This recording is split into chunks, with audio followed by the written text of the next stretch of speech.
Hello, welcome to Image Bearers. My name is Atoma Eji.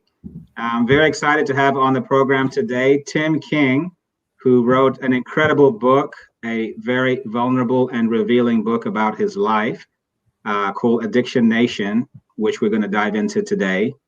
And one of the things that I did find out as I was doing a little bit of research for today's program was that Tim has obviously read The New Jim Crow, and I wanted to get a chance in this episode to kind of contrast, the crack cocaine epidemic to the opioid epidemic.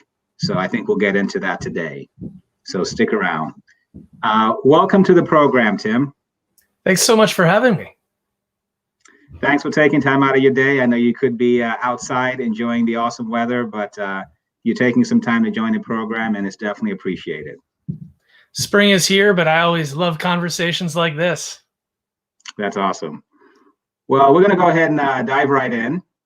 So the first question I have is, I first heard about you on Dr. Scott McKnight's program, Kingdom Roots Podcast. And he shared that you were one of his perhaps top 5 students that he's ever taught. And he referenced you had a laptop in the back and you were just quiet, but you were very serious and just taking everything in. And he thought you would end up in the academic field, perhaps pursuing a PhD. Instead, you pivoted and you worked for Jim Wallace for a time, and now you've transitioned also. So I guess the first question is, why did you not pursue a career in academia?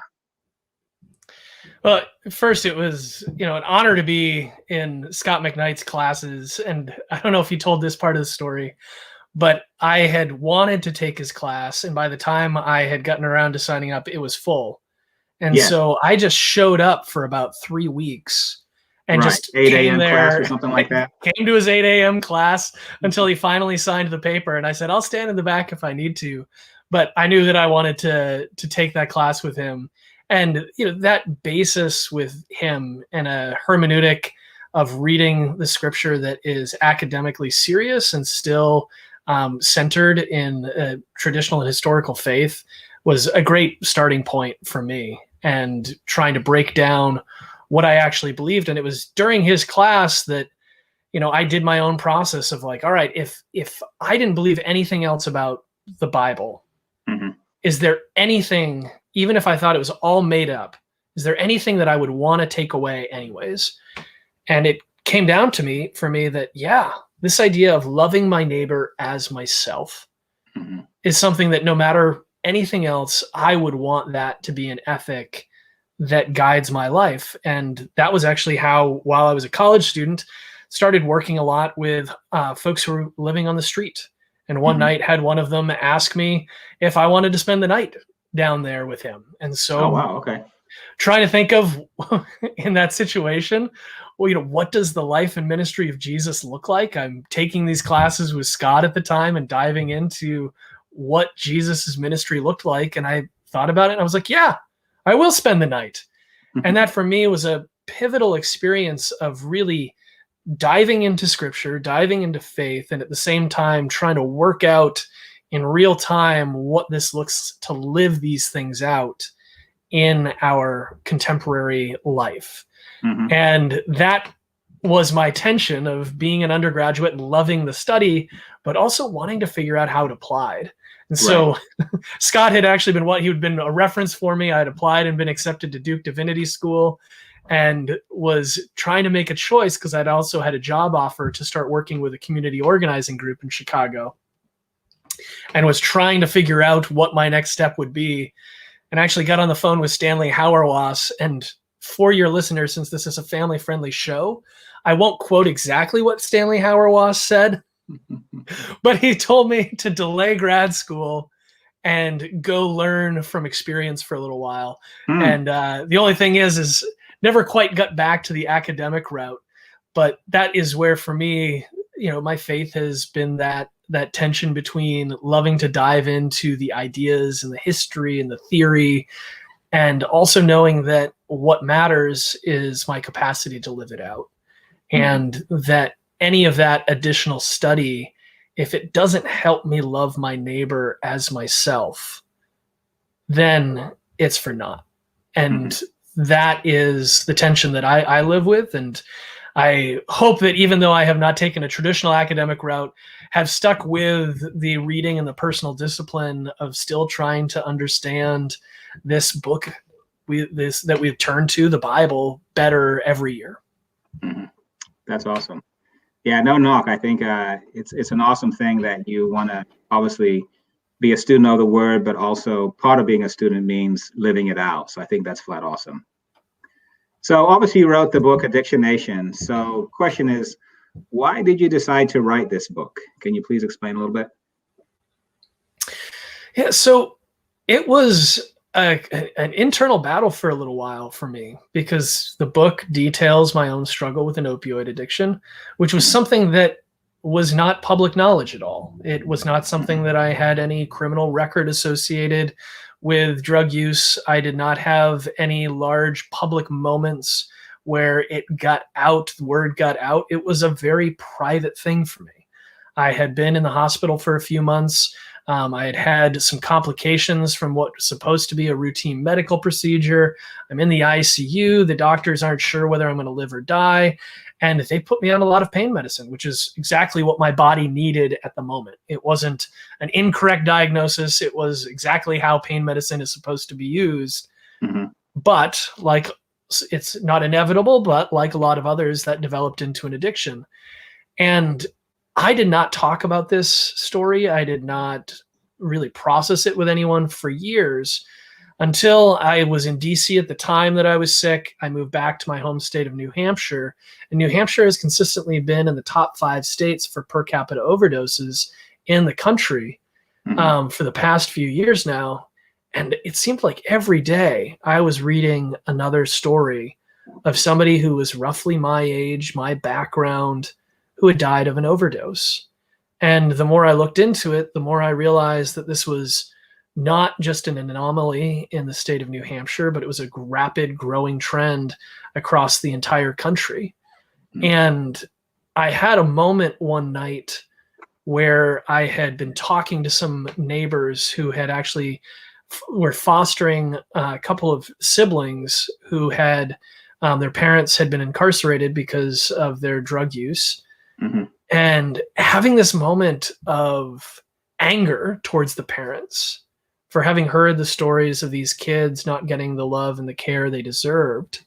And at the same time I felt that anger, I also felt this other emotion that took me a while to come to terms with, of seeing how that road can happen.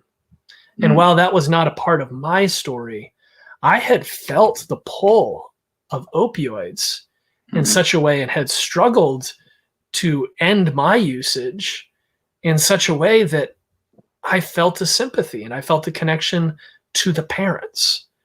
And that was where I started researching addiction and realizing how many of my ideas were outdated and incorrect, and wanting to share what I had learned with others so that we could see that what's happening in the country right now is not just the story of this aberration of certain bad individuals, but something that's wrong in our society, something that's wrong in our culture, something that's going wrong in our criminal justice system, that these overdoses and this pandemic of addiction continues to grow.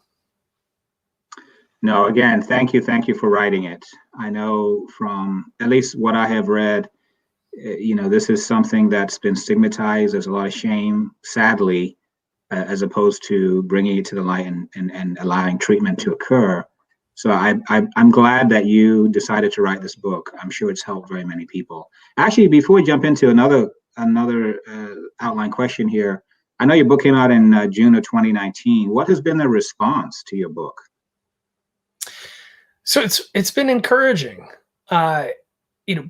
Person after person, I did have in the back of my head a little bit of that concern of what are people going to think of me once they know my story.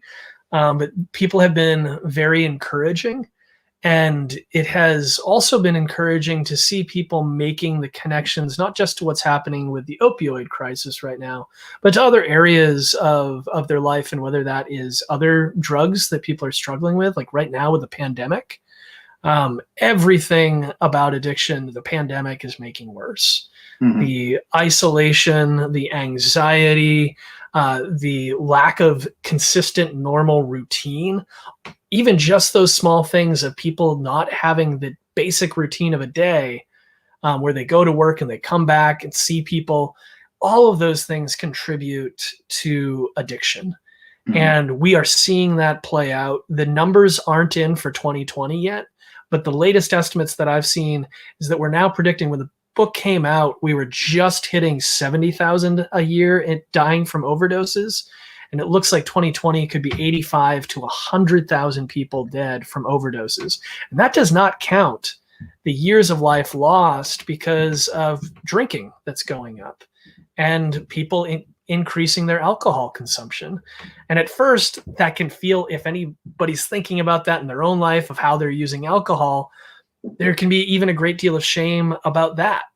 But it comes down to the fact that we're in a stressful time and people are looking for things that ease stress.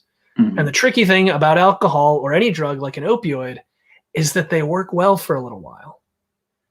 And that's one important thing to understand about addiction, is it's hard to overcome, not because it's like, oh, those things don't work at all.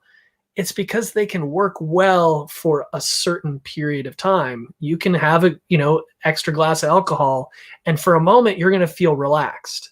Right. And you are going to forget about that anxiety. But then it's that effect the next day that the euphoric effects also have the downside. And Sure. then you have the increased tolerance.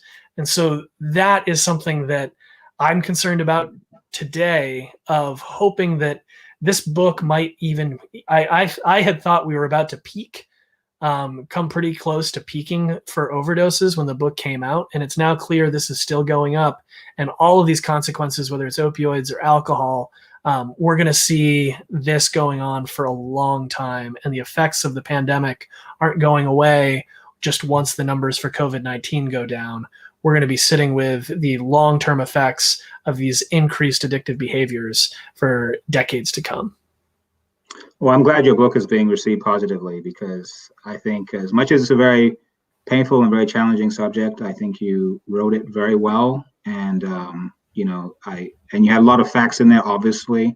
So I'm glad that it is being received well. So in chapter 6 of your book, which is titled Other. So each of your chapters is a word, which is awesome. You basically share about fundamentalist attribution error, as well as scapegoating. And you basically share about some of the challenges that occurred during the crack cocaine epidemic of the 90s. And we could have learned so much from those times that could have helped us with the opioid epidemic. Can you share a little bit about that? Yeah, so starting with fundamental attribution error, this is, to use the Bible verse, the rain falls on the just and the unjust. But it is often our tendency that when something good happens to us individually, we overemphasize our role in it. And when something bad happens to us, we overemphasize the role of outside forces. Mm-hmm. And sadly, too often, while we can be charitable to ourselves, and then other people have the opposite problem where they are not able to be charitable with themselves at all. One of the big tendencies we see societally or culturally is when someone looks like us, or when someone talks like us, or when someone has our background or experiences, or even went to the same school as us, we might be more excusing of something happening in their life than for someone we don't share that background with. And we see this play out with how our country has responded to drugs. One of the first things to understand about the opioid crisis is it's not just about opioids. It's an overdose crisis that's been going on since the 1970s. In fact, for almost 40 years now, we've seen this exponential growth in overdose deaths, that it's not just about opioids. This had been going on for decades. And one of the first ways we saw this was with the rise of the crack epidemic. And at the time, with the crack epidemic, our primary public policy response was not to view what was happening as a public health crisis, but a criminal crisis. And that criminal response created mass incarceration. So we understand now one of the dominant ways of understanding addiction is as a brain disease. That's not the only way to understand it, but it is a model that has really pushed forward our understanding of how addiction works. Mm-hmm. But we also have to look at environmental factors. And so before diving into the crap epidemic in particular, I'll tell one story of a study that was done called Rat Park. Yeah. And this study of Rat Park, typically when scientists wanted to study the effects of drugs, they would have these rats in these isolated boxes called Skinner boxes. And so there'd be nothing in the box except for a little bit of food and a couple of water bottles. And one water bottle would have just water and the other would have water plus the drug that they were studying, whether an opioid or cocaine. And they would see time and time again, these rats would go and they would get hooked on the drug and just press for more and more, and eventually would kill themselves by ignoring everything else and overdosing on this drug.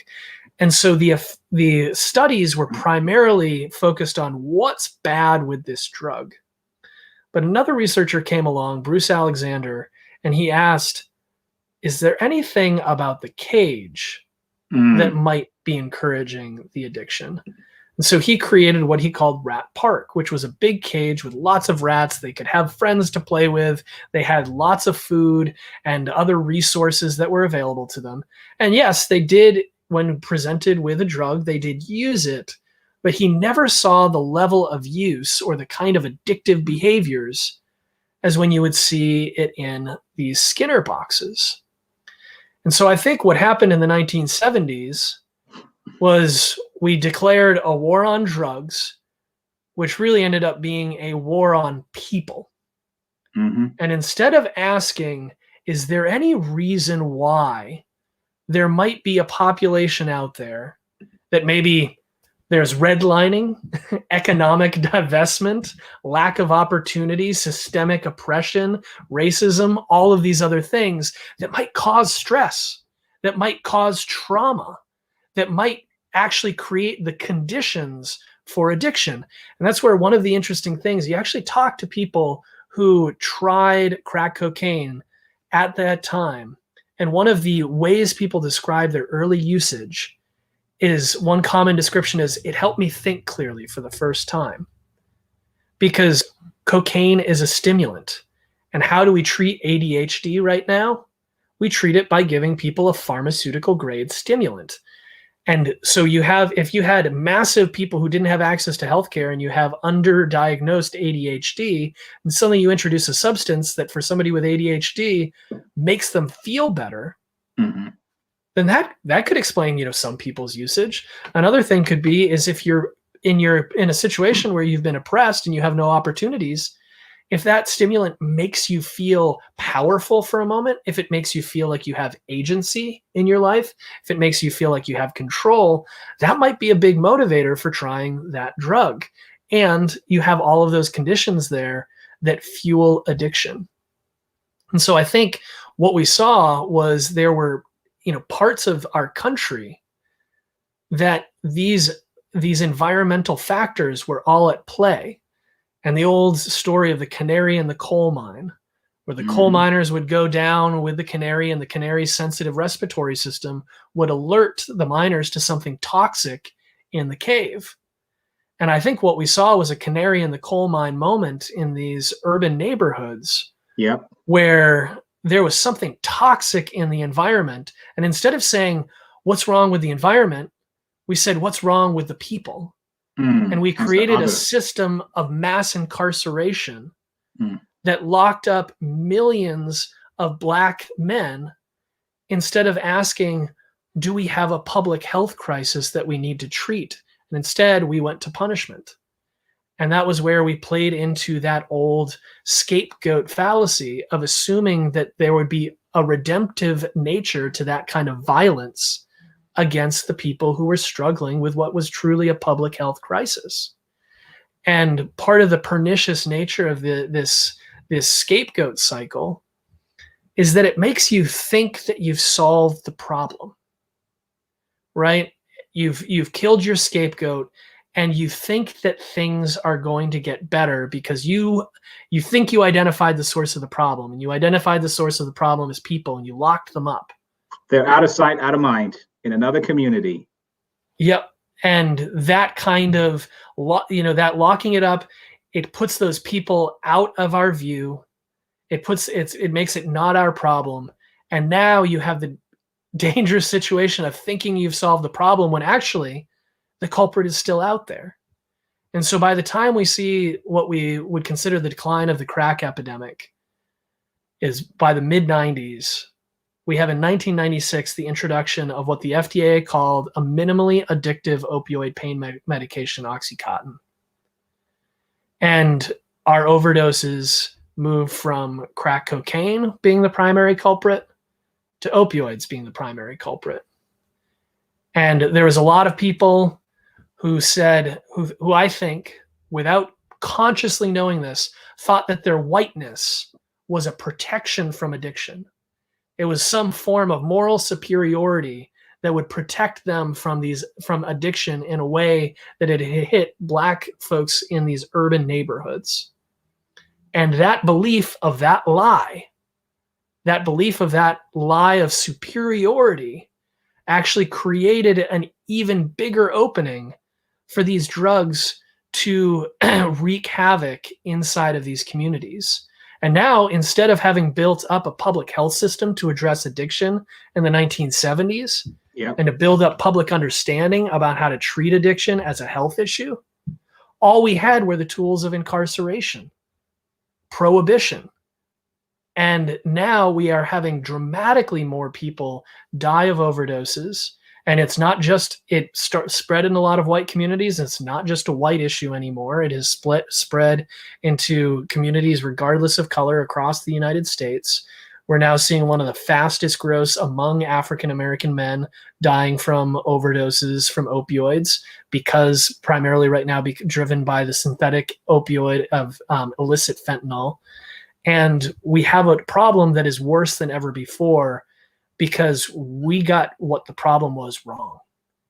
And the actual driving factors were allowed to continue to thrive with a fake sense of self-security that somehow wealth or whiteness could cover up and protect people from the scourge of addiction. Wow. Guys, you got to read the book. You see, he's got a way with words. He knows what he's talking about. Thank you for that. I believe your assessment is very accurate too, from what you shared. So thank you. Moving on to the next question. So, can you please explain or share with us who Lawrence Cole was, and also how he impacted our understanding of addiction? I think there was some positives, but there was also some negative repercussions that came with that. Yeah, so going back, he was one of the early people to develop what was called the moral model of addiction. And later in his life, he decried it and tried to make up for some of the harm that this caused. But it was a fundamental understanding that addiction was a symptom of an underlying moral failure. And so that people who were already morally bad people were the ones who were going to express that eventually in becoming addicted to substances. And this, I know you think your audience is fairly theologically astute, and so we'll try to break down a few different categories. One way of doing something wrong is to desire something that is bad. And that is traditionally how we have understood this moral model of addiction, is people are desiring something that is bad fundamentally, and that it is a pure hedonism gone amok, that all people want is to feel physical pleasure, and so they disregard all of these other moral concerns in their lives and only focus on themselves and feeding that appetite for physical pleasure. Now, that was that early understanding of addiction.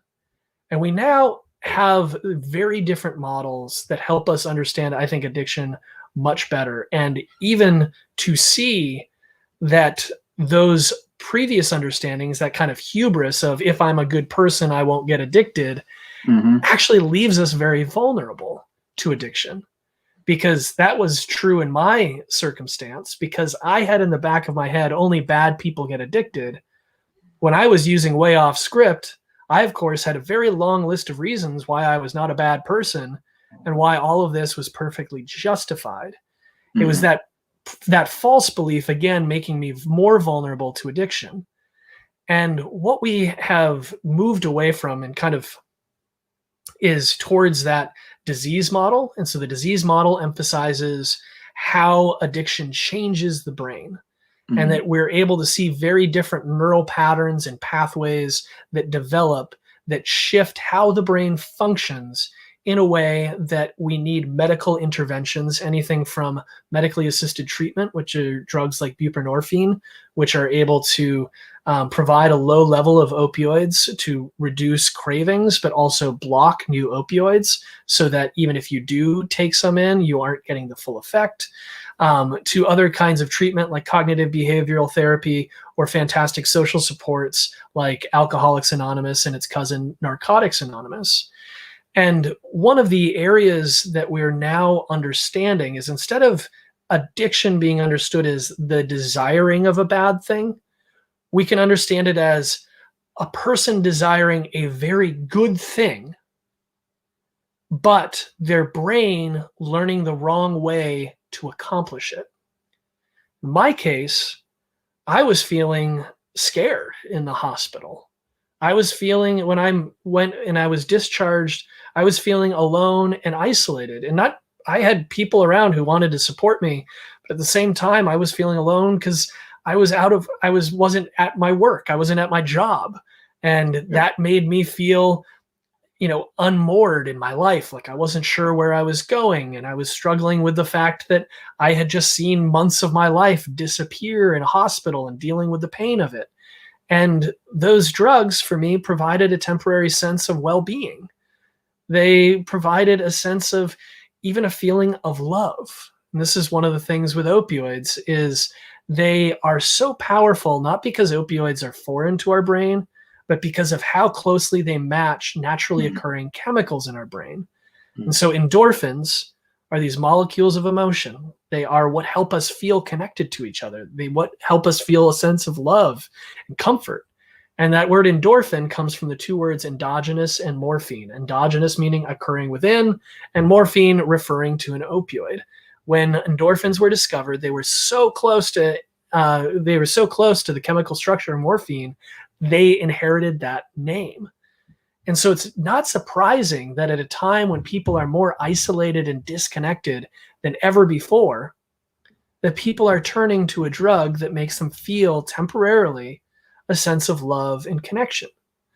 And so if you are a factory worker in Ohio and you worked for 30 years and your back is shot and you're in constant pain, and then you get laid off before retirement, and now you're not sure what purpose your life has, and you're feeling your pain even more because you don't have that daily rhythm to distract you from it, and the doctor gives you a pill that not only helps with your back pain temporarily, but also makes you forget about that feeling of despair inside your soul and makes you feel a temporary sense of love, that makes a lot of sense. And just like if you were in an urban neighborhood in the 1970s without access to a job and without seeing a lot of hope or opportunity, and a drug comes along that makes you feel a sense of agency, then of course that actually starts to make a lot of sense about why someone would be attracted to that drug.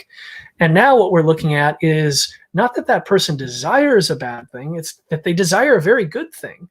They desire a sense of agency or comfort or hope or easing of pain or addressing of trauma.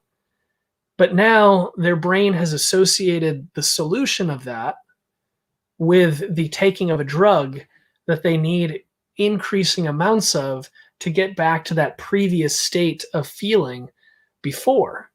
And that's where addiction one model now is to understand addiction as kind of like a learning disorder in which our brain has learned to associate the wrong things with taking that drug. And so it gets learned so deeply right? With those changes in the brain, it gets learned so deeply that even when the drug is now causing more harm, you still do it. Because that's where addiction's not about pleasure. That's part of the problem, is that people continue on in the addiction while it's causing pain, while it's causing more harm than it's doing good. It's so deeply embedded in the brain that long after the pleasure is gone, you keep on that same path. Wow. Yeah, that reminds me a little bit about something C.S. Lewis said about how we can desire certain things, and those desires are not necessarily bad, but then Satan takes those good desires and corrupts them. Whether it's sexual pleasure, and then you have, things like rape or whatever, and eating, and you have overeating, and, just things like that. And I think, drugs kind of mimic in some senses the same kind of thing for us. So thank you. And that's where it's important to note that, like, fentanyl that you hear about in the news all the time was an absolute godsend for me at the time.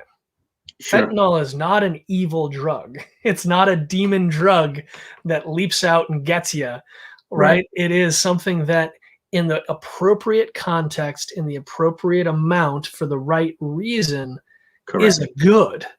And it's only in that disordering that you have, it's not evil in and of itself. It's when those desires are disordered and that relationship's disordered that we see the problems come in.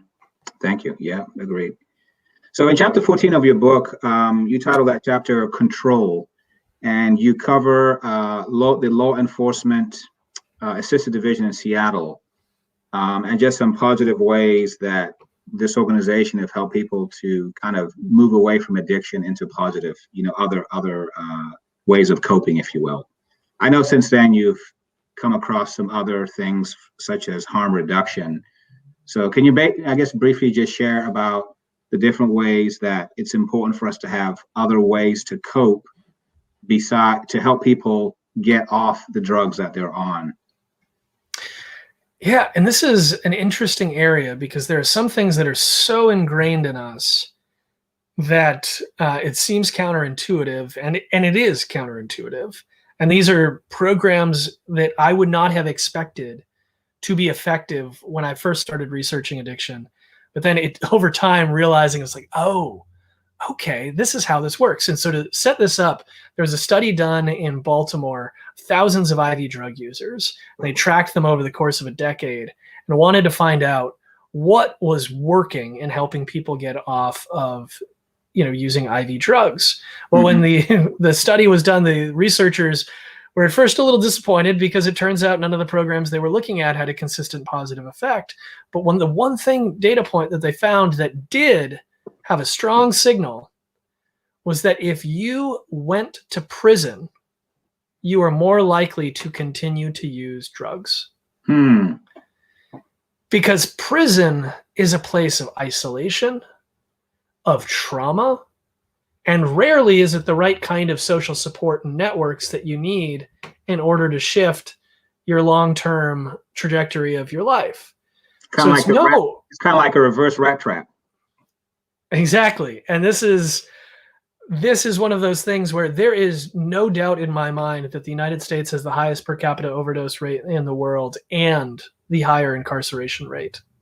It's not just that our system of incarceration and prohibition isn't working very well.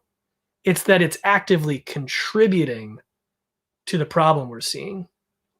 And so in Seattle, they developed a program where instead of just sending people to jail again, they would start and they'd connect the person with a social worker. And they would say, what do you need? And they would start. That's novel. Yeah, to start with the idea of what do you need? And there used to be this idea, what they would say was addiction is fundamental. And so nothing you can do will actually help someone until they stop using. And that has shown to be incorrect. That in fact, a lot of the times, and this is as someone who has spent a lot of nights out on the street sleeping with homeless folks, it's not surprising that so many people are using a lot of alcohol because it's really hard to sleep on the streets.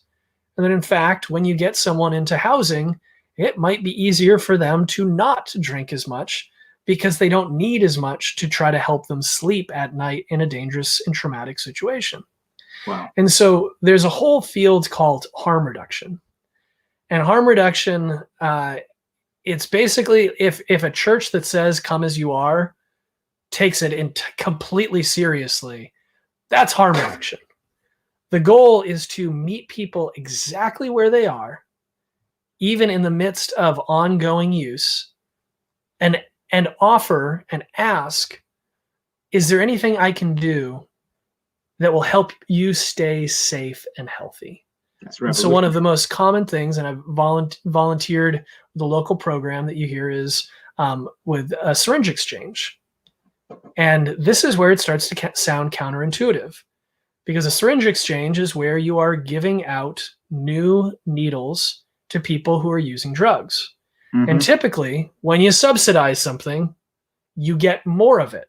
And so if we are subsidizing this drug paraphernalia, I would very much understand why someone would hesitate and say, but wait a minute, don't we want less drug use? Why are you subsidizing it? Right.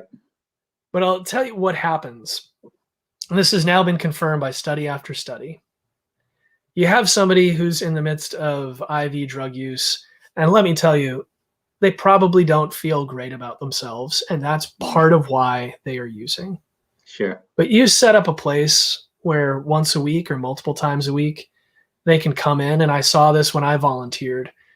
The pattern that I saw is the first week someone would come, they wouldn't even look me in the eye. And I would hand them packs of new syringes, and I would tell them to stay safe. And that was it. Then the next week they would come and maybe we'd chat a little bit and talk, and they'd start to open up about something going on in their life. And no matter what it was, didn't respond in judgment, but just telling people, yeah, that sounds hard. And I hope you stay safe this week. Stay safe and stay healthy. Wow. Now, for that person, they're showing up and they're taking charge of something in their life. They're making a positive decision to take a relatively risky and dangerous behavior and make it slightly less risky and dangerous, right? Using, opioids on the street, even with clean, it's still very risky, still very dangerous, but it's better than using used syringes. So now they've taken a control of a part of their life, and maybe they're not getting skin abscesses anymore. Maybe they have some infections that are getting better. Maybe we've been able to talk a little bit about other resources, some testing that they might need that can keep them healthy.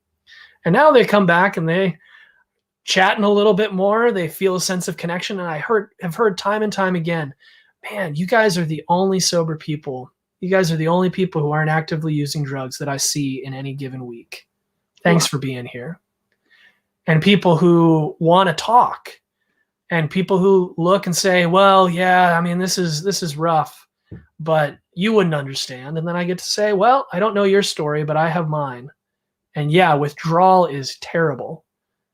And then we get to talk, and that person is building a relationship. And so when people start to use a syringe exchange program, they are more likely to enter into some kind of recovery, because now they're having relationships form. They are being encouraged for taking positive steps to take care of their own health. They aren't being controlled and told what to do, which often gets you the opposite effect of someone reacting against it. You're just asking that person, what's the next step you want to take to be healthy? What's the next step you want to take care of yourself? And that is a path that is going to more likely lead to someone ending their drug use than shaming them, making them feel bad about their drug use, because that only puts up walls. And that's where I wish every pastor out there could see harm reduction in action, because it also gets to the deepest truth that I think we believe as Christians, and that is we are saved by grace. Right now, we have a system where our tool in a public policy level is punishment. But I believe that I was saved by grace that I did not get what I deserved. I was not punished for everything I did in my life. And that is the greatest transforming power in my life. Mhm. And I don't believe that is just true in an isolated Christian sense, right? I believe that Christianity describes things that are true about us as humans. And that is at the core, then, why would we think that punishment should be our go-to way of trying to change someone's behavior? Mhm. We don't believe that's true at the core of our Christian tradition, and it doesn't suddenly become true when we're applying it. Somehow it doesn't become true when we apply it in the public square. We know that grace and empathy and love and compassion, all the data shows these are the things that help people change. It's not just an exclusive Christian belief. It is true about the world. You're assuming we read the data. That's the challenge. But I think what you're sharing is so incredible to me. Wow. And I think it's a great segue into the next question, which should be pretty obvious, which is how important is the role of love in recovery? This was a fun area to explore, and especially the research of Dr. William Miller, who is the co-founder of a methodology called motivational interviewing. And if I could snap my fingers and add a mandatory class to every seminary in the country, it would be in motivational interviewing. Okay. And Well, motivational let me back up real quick 1 second. When you mentioned the other one, harm reduction, that's actually a program that's in many states, or how can people find out about that? Yeah, so harm reduction is a term for an overall philosophy that part of how to address addiction is to reduce the harm that is being caused as opposed to starting with a complete abstinence. Mm-hmm. And so while some people might have the goal of ultimately having complete abstinence, just starting with small behavior changes that keep someone healthy and reduce the harm of drug use in their life is the best path, like public policy path forward. So that syringe exchange is one of the most common examples of how that works out. So that kind of is an entire field of practice. And then motivational interviewing is another approach that can be used in concert with harm reduction and very much connects together. And that's where, the person who, and this is the story for me of, I had a doctor who was a pancreatic specialist, but he just so happened to be trained in motivational interviewing. Mm-hmm. And so when he saw that my prescriptions were running out faster and faster, he sat me down and he said, "Tim, you need to know that you're addicted to your pain medicine." And I was ready to fight him, right? I was ready to tell him, "No, I'm not. Here's all the reasons why I need it." And then he goes, "But you didn't do anything wrong." And immediately I was put at ease because I knew that I wasn't going to need to debate him. Right. I wasn't being blamed for anything. He was making an observation, and in a way that was non-judgmental and empathetic. Right. And then he said, "And Tim, I also know that you're still in pain. I believe you're still in pain." And for that, he was acknowledging a positive motivation for my ongoing use, as opposed to focusing on trying to identify any negative motivations. Sure. Right? So he was seeing me as a whole person.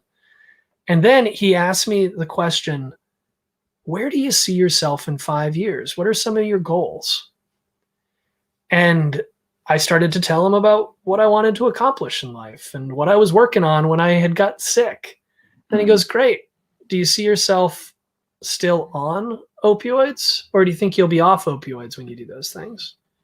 I said, "Well, I'll be off them." And he goes, "Great. Then we're on the same page. We want the same thing. Let's work together to put together a plan of how this will happen." Wow. And so there he saw himself not as the director of change, but as a guide in change, where he asked about my motivations. He asked about what I wanted to do and used that as a way to move me past a place of defensiveness to a place of collaboration and trust, where I felt like I could work with him to accomplish my goals instead of feeling like I was needing to defend myself against the imposition of what he wanted for me. That's so powerful. And one of the interesting things about why this works, and so Dr. Miller, who developed this methodology, had studied a lot of different approaches. And he went back through the literature and started seeing these interesting studies pop up that the tone of voice a doctor uses when describing, when talking to a patient about their alcohol use would predict whether or not that person would enter into some sort of recovery or reduce their drinking. The more compassionate, the more likely for positive change. The more judgmental, the less likelihood for positive change. Then he started to see other studies that continued to demonstrate that even a short empathetic intervention where the focus was that person's health and well-being and not controlling their behavior would have dramatic effects. And so he asked, and this is fun to see in an academic peer-reviewed paper, he asked, what is it that could be so powerful that's happening in these short time periods that has long-lasting effects and seems to work more strongly the more positive the association with the experience? And he said, the only thing that me and my research partners can conclude is that in the Jewish tradition, it's called Hesed. In Islam, it's called Ramah. In Christianity, it's called agape. We might know it best as love. And when studying all of these different evidence-based approaches, whether it's cognitive behavioral therapy or motivational interviewing or a well-run AA 12-step program, he took a look and he saw that all of the variances, they were hoping to figure out which approach was the best. But when they got the data back, they didn't find one approach seemed to be consistently the best, but they saw huge variances inside of each approach. And the number one driver for that change in outcome was the empathy rating the counselor received during the study. Mm. And that's where this force of love, right? When we talk about love, we are talking about a force so strong that it can change our physical reality. And I say that with all of the caveats of wanting to put that in the confines of, partnership with science and medical research. But with addiction, we're in that tension point of we have what we learn from studies and these methodologies and medications, but that goes hand in hand with the fundamentals of how we treat people and how we learn to love our neighbors as ourselves, and not having a caveat that love is reserved until someone stops using. That love is not withheld until that person changes their behavior. That love is the fundamental way we relate. And that transforms people. That changes people. That has physical positive benefits in a person's life to be loved and to be loved well. Wow. That's incredible. I think you're an incredible writer. I think you should get on the speaking tour also and share your wise words. And maybe you are doing that. I'm not for sure. Well, I'm open. If anyone wants to shoot me an email, I'm open, virtual or otherwise. I hear you. Well, thank you for coming today. So last question, as far as this goes, is what does the opioid crisis reveal about us, which is basically the subtitle of your book. So I think we may have covered aspects of this as you've kind of gone through, but maybe you can wrap it up or maybe add some additional items that you felt you wanted to cover. Yeah. And so in my book, I try to be sure to delineate that there's an important way that we have a medical definition of addiction, right? That has criteria and standards to understand what's addiction and what might simply be a bad habit. And there are ways that professionals delineate from that. But at the same time, whenever we learn about a term, right, there's the ways where we can create that definition by saying it is not this, and we have standards and we have procedures for defining it. The other way is to understand how we relate to it in our own lives, and to understand how for each of us, we have those addictive patterns going on in our lives. Mm-hmm. Now, that might be to our own way of thinking. That might be to a need to be right. That might be the way that we nurse a hate or an anger in our life that we can't let go of. That might be the way that we consume, that we continue to have more and more and more. And that addiction is something, a process in that sense that functions in each of our lives emotionally and spiritually, but also societally. We are in a system, and this is not just about our economic systems, because I think this can be true whether you're a capitalist or a socialist. Anytime you're in a system that reduces people to a form of consumption, which I think all those systems do, reduces people to our materialist nature, then we are in a system where we are defined by our lack. We are defined as a consumer. We are defined by what we don't have and by what we will consume. And that kind of culture is so pervasive that we're seeing addiction is not just these challenges are not just relegated to substances, but also what they now call process addictions, where it can be to video games or online shopping or to pornography or to gambling, that these are forces that we see at work in our society. And that sadly, what the opioid crisis reveals about us right now is that we aren't protected in any of these ways. We aren't building the kinds of communities.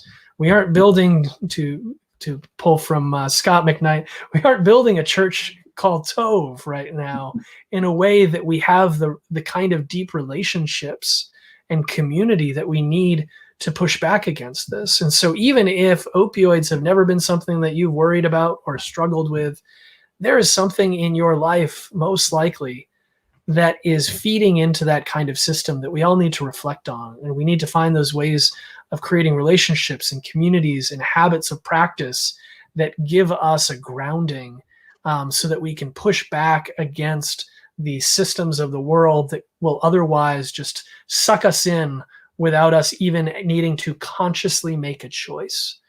And I think that's one of the challenges for us today. And the other thing that I hope is that this will be something that we come through with a sense of faith and with a sense of resilience and hope for those around us. And one last study that I love was there were two researchers, Leake and King, who went and took a look at a few different alcohol recovery centers and everybody who's being treated there. And they took a look at their backgrounds, their medical histories, how they ended up there, all their demographic factors. And after examining all those things, they went to the staff at the treatment centers and said, here are the people we now believe are most likely to recover, to get sober and to stay sober. And then they looked and kind of followed everybody over the course of the next few years. And at every check-in, they were spot on. The people on their list were more likely to get sober and stay sober, less likely to relapse. And if they did relapse, it was not as long or severe, more likely to get and keep a job. So, of course, at the end of the study, everybody wanted to know, what had the researchers figured out that had allowed them to so accurately predict who would get and stay sober? The big reveal was nothing. The researchers had randomly assigned each person to that list.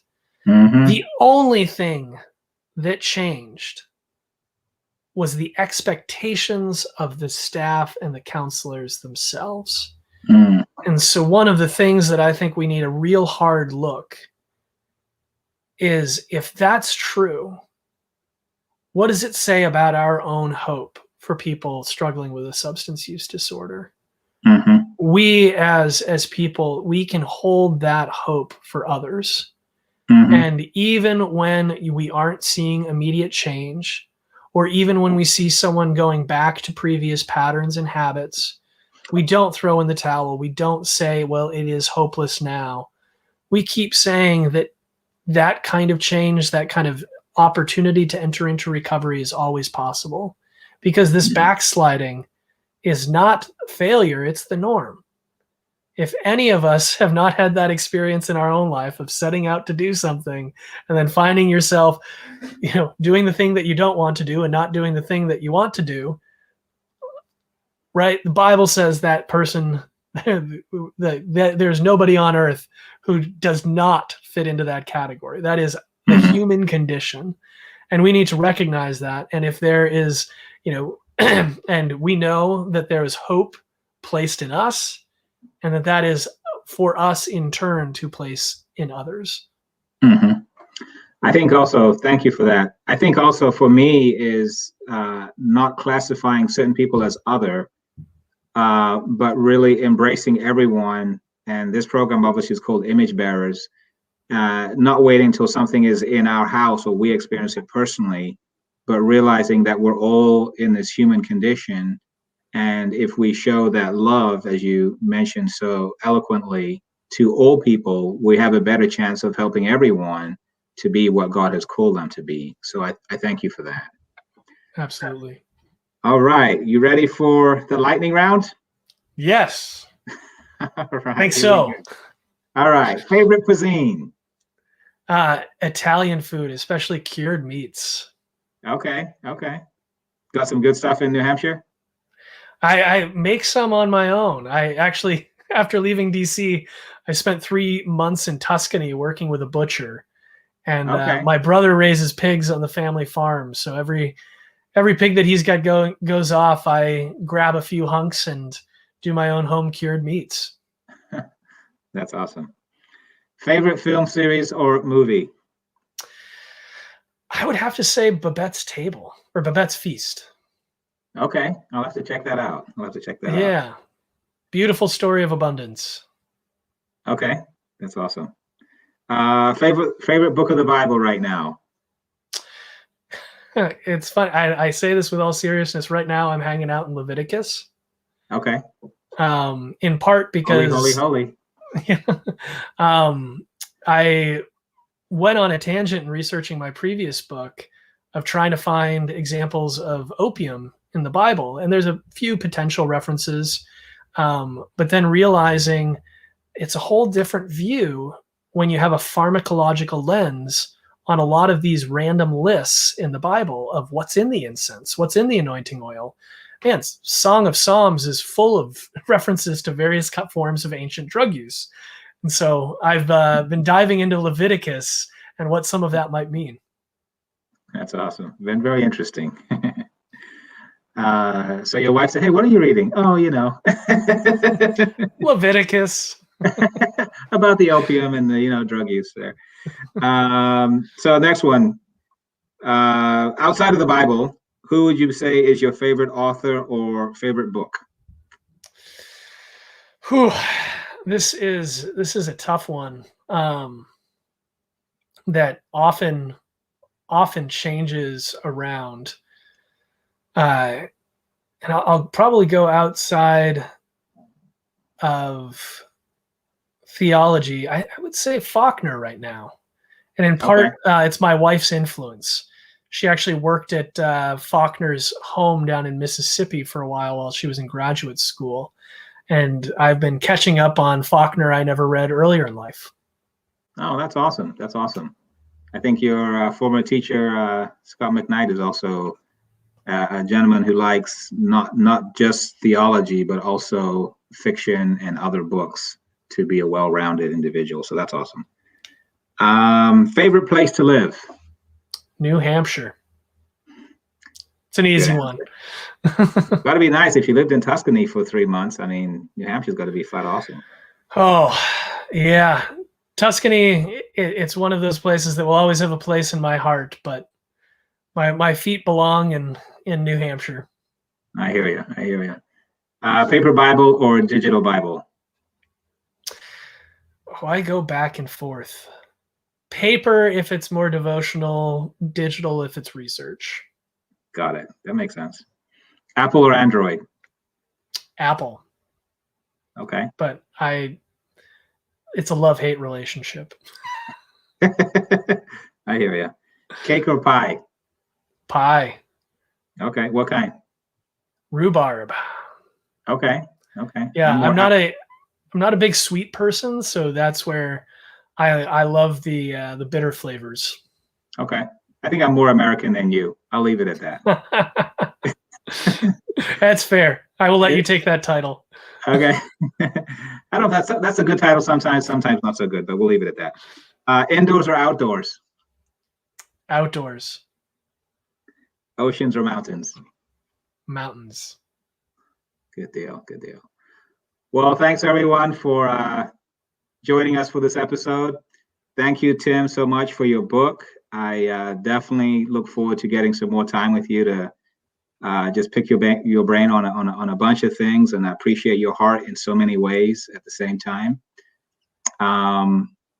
And I do want to say again, for those of us that watch this, please consider subscribing to the channel. Thanks so much. Thank you.